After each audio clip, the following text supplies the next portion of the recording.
Welcome back to Inside Chlorpromazine. I'm your host Sowmya, and you've just tuned into episode 5, Crossing the Blood-Brain Barrier, Chlorpromazine's Neurological Impact on COVID-19. As we dive deeper into this fascinating molecule, today's episode takes us into the brain quite literally.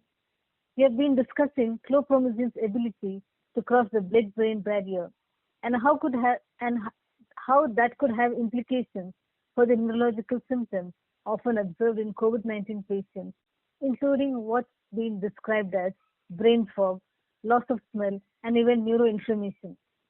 To help us explore this critical intersection of neuroscience and pharmacology, we are joined by Chythanya, a biochemistry graduate and a microbiology researcher, whose research focuses on neuroimmune interactions and drug permeability across the blood-brain barrier. Welcome, Chaitanya. Thank you so much, Sowmya Dilima. It's a pleasure to be here, and I'm excited to talk about chlorpromazine's intriguing properties, especially its neurological effects in the context of COVID 19. Let's begin by discussing what we have observed in COVID-19 cases when it comes to the nervous system.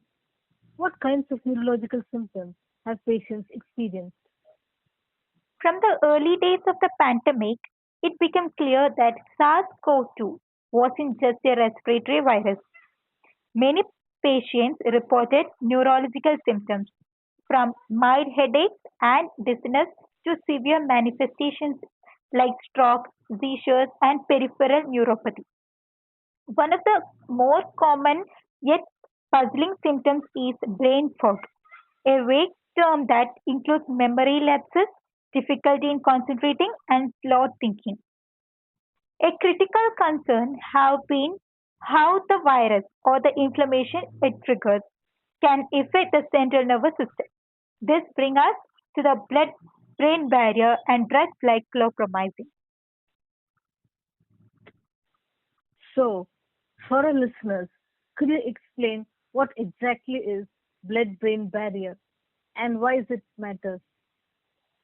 The blood-brain barrier is a highly selective, semi-permeable barrier that protects the brain from harmful substances in the bloodstream while allowing essential nutrients to pass through.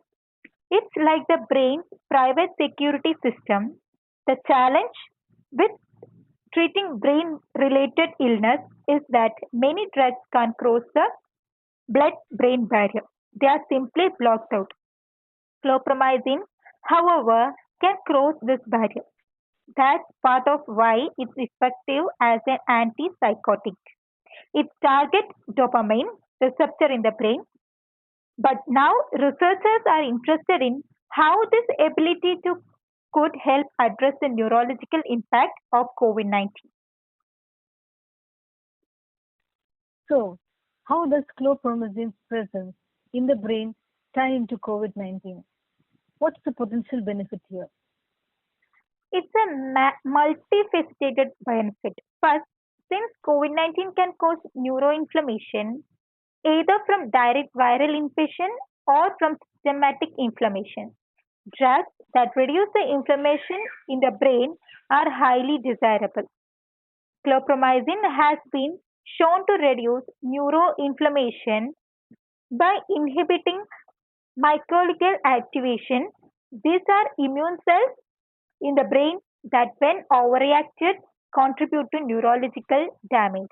Secondly, chlorpromazine's antiviral activity could potentially inhibit viral replication within the brain tissue, especially if the virus manages to cross into the CNS, something supported by autopsy studies that found SARS-CoV-2 in brain tissues.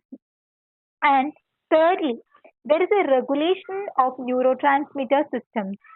COVID-19 affects mental health, causing anxiety, depression, psychosis in some cases, and chlorpromazine may help stabilize neurotransmission in patients facing such situations. Chlorpromazine in this way, specifically for neurological symptoms of COVID-19.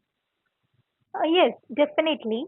While its CNS effects can be beneficial, Chlorpromazine is a potent drug with potential side effects, including sedation, extrapyramidal symptoms, and metabolic changes. If not carefully dosed and monitored, it could cause more harm than good, especially in vulnerable populations. That's why any use for neurological symptoms in COVID-19 must be within controlled clinical settings. We also need more studies specifically looking at its safety and efficacy in this context. Looking ahead, how do you see chlorpromazine fitting into future treatment strategies, especially for long COVID and persistent neurological issues? Long COVID is becoming one of the biggest public health challenges. Many patients are experiencing prolonged brain fog, fatigue, and cognitive impairment.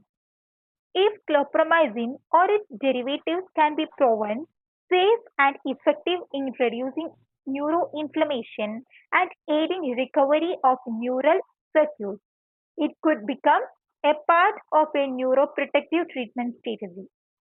That said, we will need clinical trials focused specifically on long COVID and neurological recovery. Until then, chlorpromazine remains a promising but experimental candidate in the regard. Thank, Thank you,